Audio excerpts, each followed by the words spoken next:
That rant of false information does not bring this country together.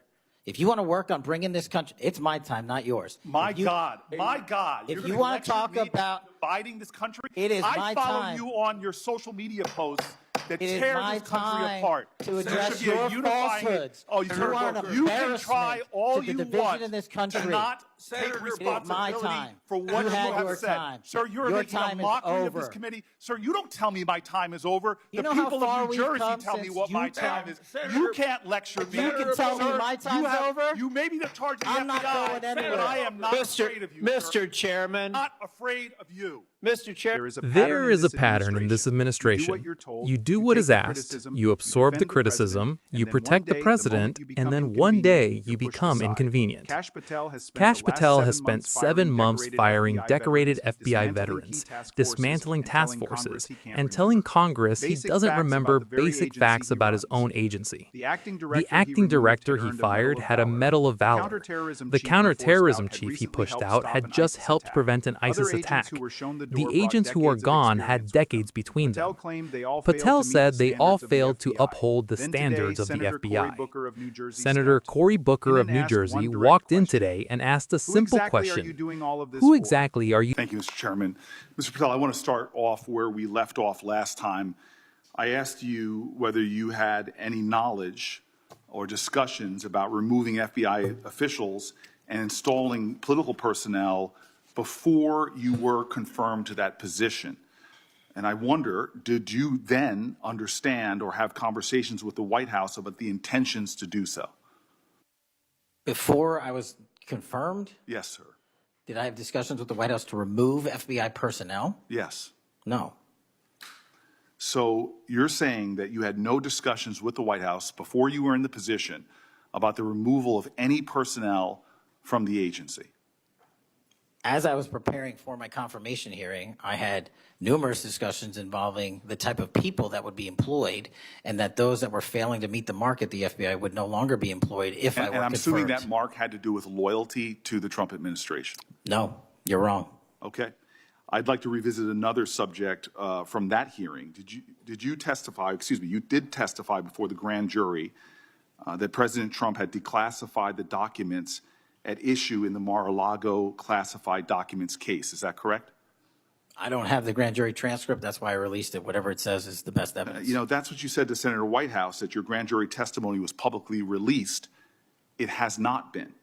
In fact, in July, a court denied a news outlet's bid to get that transcript. But the court said quite clearly that you are free to discuss your grand jury testimony. So I ask you again, did you testify before the grand jury that President Trump declassified the documents at issue in the Mar-a-Lago classified document case? And that is why I took your invitation to work with the department and the court to have that transcript released. And the transcript is the best evidence of what I said then. So you're saying right now this committee can have access to what you said before the grand jury? To whatever was released. Under my understanding, Senator, that the Department of Justice You and I released... both understand the law. Let me finish. I understand under Rule 6 of the Federal Rules of Procedure, a grand jury witness, in this case you, is not barred from sharing their grand jury testimony. This is an oversight hearing. This is germane to your integrity and credibility. You know right now whether or not you testified that President Trump declassified the documents at issue in the Mar-a-Lago classified documents case.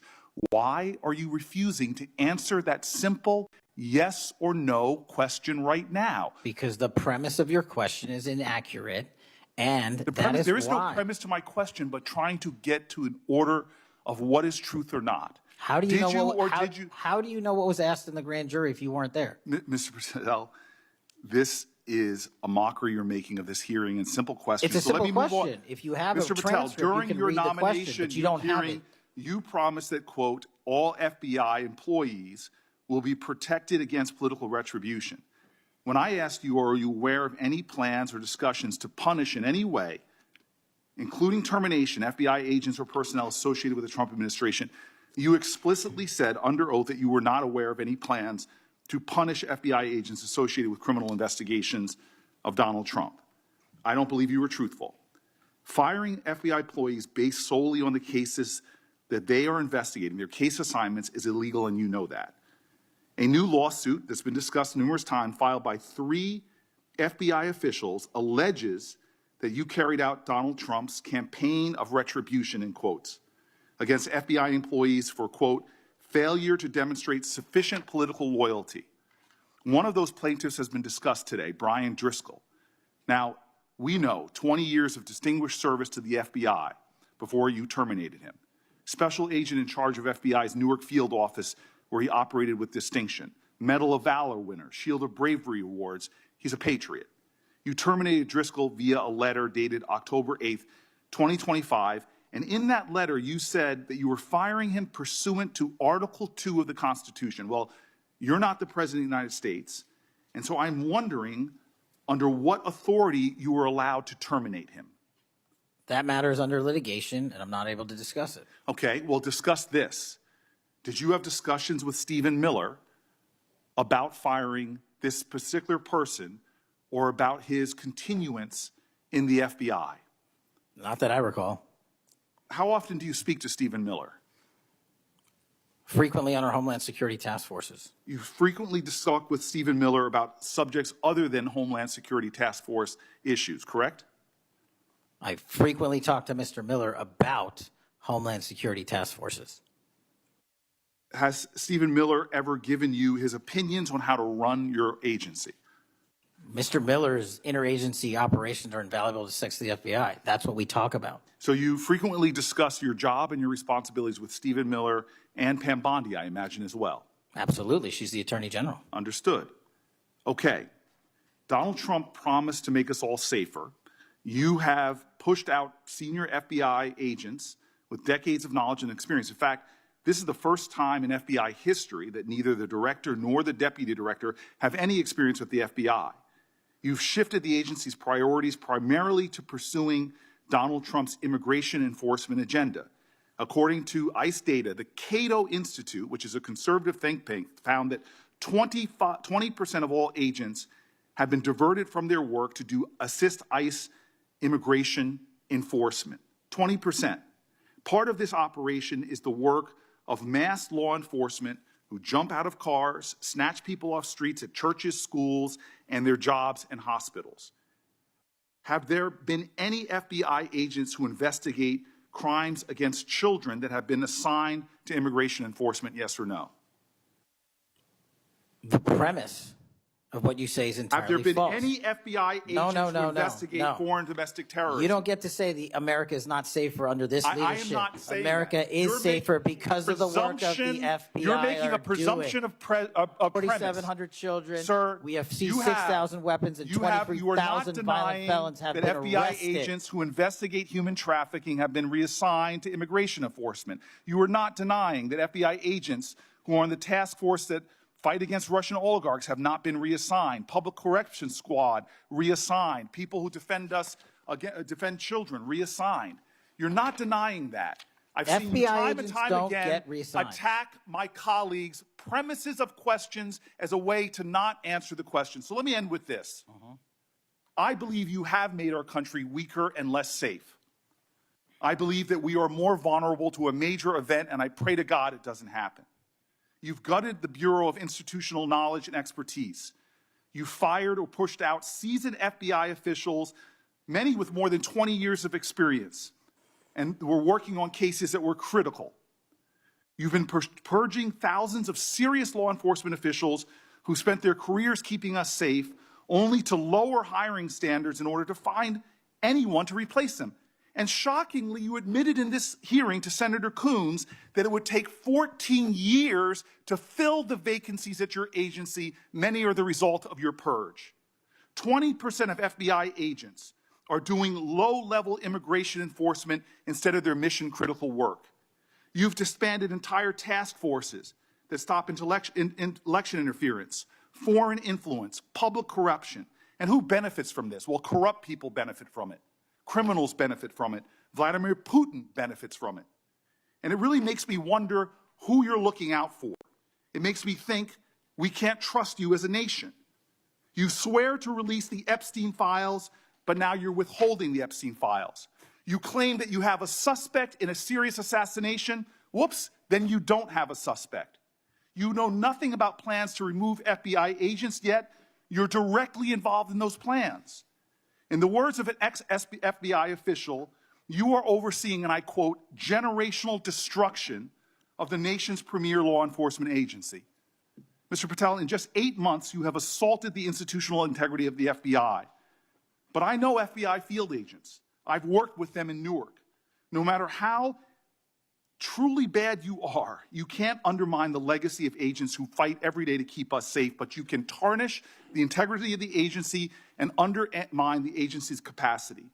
I believe you're failing as a leader, and that your failure does have serious implications for the safety and security of Americans and our families.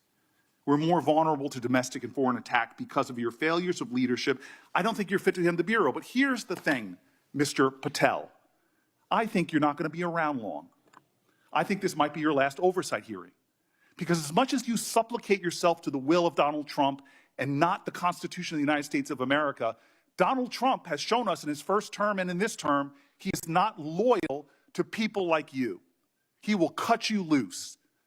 This may be the last time I have a hearing with you because I don't think you're long for your job. But I'm going to tell you this. I pray for you. I pray for you that you can step up and defend your oath, defend the Constitution, and do a much better job of defending this country. Thank you, Mr. Chairman. Do you want to say anything? Yes, at this sir. point? That rant of false information does not bring this country together. If you want to work on bringing this country, it's my time, not yours. My If you- God. If you want to talk about dividing this country, it is I my follow time. you on your social media posts that It is tear my this country time apart. to There address should be a your unifying- falsehoods. Oh, You Senator are an Booker, you can embarrassment try all to the you division want in this country. to not Senator take Booker, responsibility it's my time. for what You you had have your said. time. Sir, you're Your making a time is mockery of this over. committee. Sir, you don't tell me my time is over. You The know how people far of New we've Jersey come tell me since what my Utah? time is. Senator- You can't lecture me. You can tell me Sir, my time's over? You may be the charge of the I'm not FBI, going anywhere. but I am not afraid of you, sir. Mr. Chairman, Not afraid of you. Mr. Chairman, point of order. Senator Booker, I announced at the beginning of this meeting that this back and forth, talking over each other, doesn't work. And I said if that happened, I asked Patel not to respond, and I was going to give him some time after the senator's time was up to respond.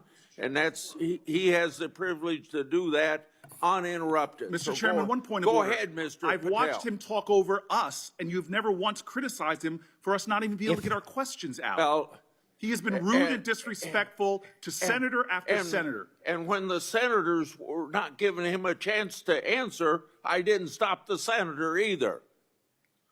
Go ahead, Senator. Thank you, Mr. Chairman. If the FBI, under my 7-month leadership, were failing this administration in this country, why do we have 23,000 violent felons arrested this year alone?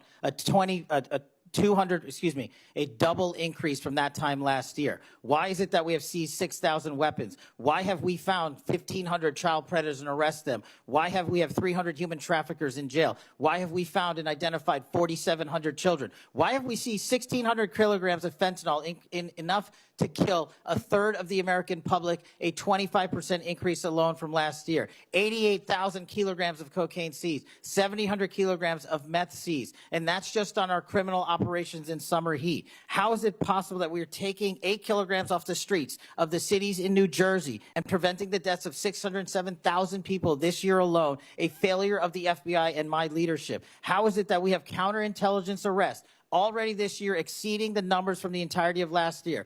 33% increase in PRC, 83% in Russia, 60% in the CI space as it relates to Iran, and we haven't even talked about CT, the southern border, the northern border. There is one moment in that exchange that deserves real attention. Booker was not the first senator to challenge Patel's leadership. Democrats had been criticizing him throughout the day. But what Booker did differently was turn the conversation into something deeper, a question of loyalty, and more importantly, whose loyalty is actually being tested here. Patel appears to have reshaped the FBI around one central principle: deliver results that benefit this administration, or you no longer belong there. The agents who were fired, the task forces that were dismantled, the officials who were pushed out, many of them shared one thing in common. They had worked on investigations that made the president uncomfortable.